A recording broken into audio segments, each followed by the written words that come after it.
вернулись в студию, и у нас следующий гость в нашей газете Chen-Ye Yuan, баритон, который является одним из членов жюри также здесь на конкурсе Чайковского.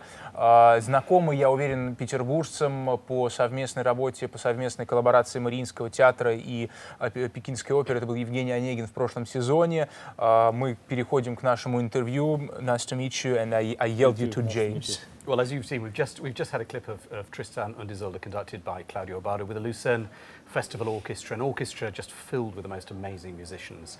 And as Alexander just said, we're joined by Chen-Ye Yuan, who is on the jury this year, but he also won the Tchaikovsky competition, the 10th competition, back in 1994. Was that a really exciting moment? It was. It feels like yesterday.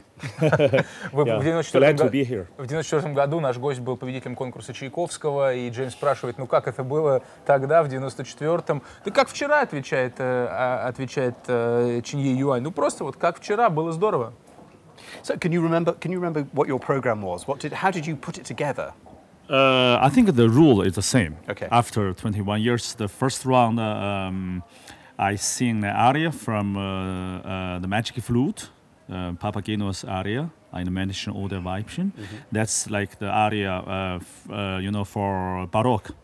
Right. Okay. Before Mozart, included the Baroque, yeah. and the Tchaikovsky song I sang was Nani Vizolde, which I have heard many baritone and the basses, sing. And even today. Even today, people will sing. Yeah, and also the aria I sing was Eritu from Ballet Masquerade. All right, so yeah. Nice. It's because we've both John Fisher and Deborah Voigt, we've been talking about how clever actually having these three strands really shows everything that a singer can offer. Absolutely, you can really tell from the three different style, language, everything. So we can really tell from that. Вот как видите, Chen-Ye подтверждает то же самое, что мы говорили, о чем мы говорили с Деборой Войт и с Джоном Фишером до этого, что вот этот выбор для первого тура очень симптоматичен, очень хорошо видно, кто поет, кто выступает, очень легко понять вокалиста. И правила совершенно не изменились за этот 21 год,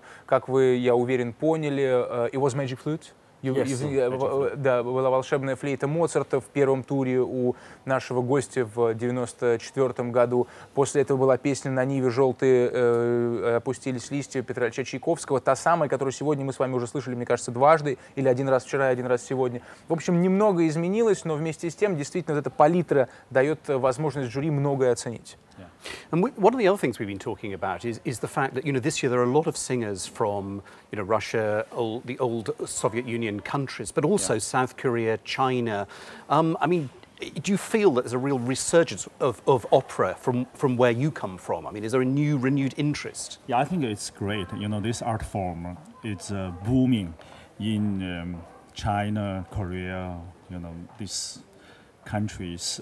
It's a Western art form, but I'm so glad to see that it's going so strong. And what do you think attracts people? What is it about opera that people love? I think it's telling the story and also express the feeling, the character. It's like any other art forms like drama, movie, TV, but the opera, it's just the one jewel in the top of the crown.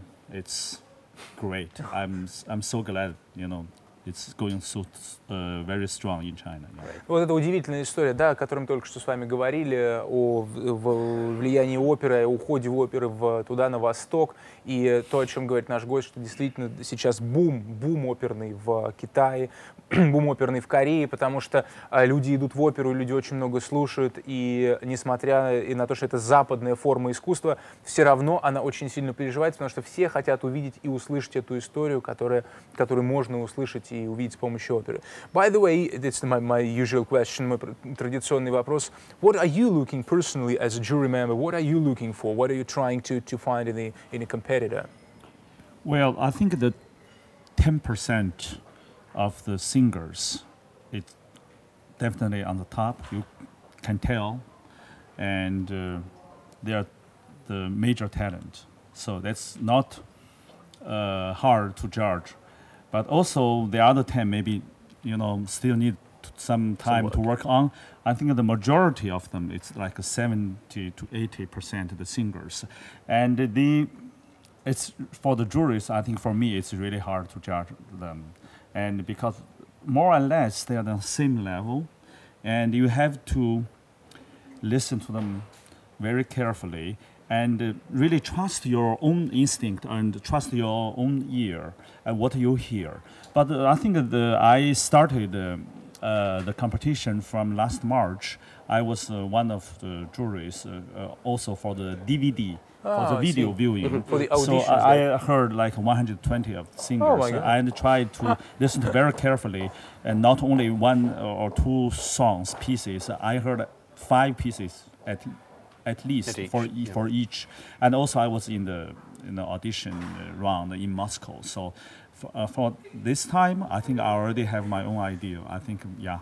Ну, у меня традиционно нет большого количества времени, чтобы перевести ответ, но наш гость участвовал и в отборе конкурсантов по DVD. Он прошел 120 человек, он прослушал до и прослушивание в Москве, так что у него уже есть кое-какие идеи относительно того, кто пойдет дальше. 10%, как говорит Chen-Ye Yuan, это те, кто имеют безусловный талант, еще 10% это те, кому еще надо поработать, но в принципе уровень очень похожий и очень высокий, поэтому по-настоящему сложно для жюри что-то определить. Well, we've got another video to show. As you know, the Tchaikovsky competition is not just about the voice, it's about cello, piano and violin. And this is a really rather touching little video with Liana Isakadze remembering the great talent of David Oistrakh. But before we play that, I just want to say thank you very much for joining us and good luck for the rest of the jury work. Thank you for having me. Thank you very much for watching. Спасибо. We're watching the video and then coming back to the studio.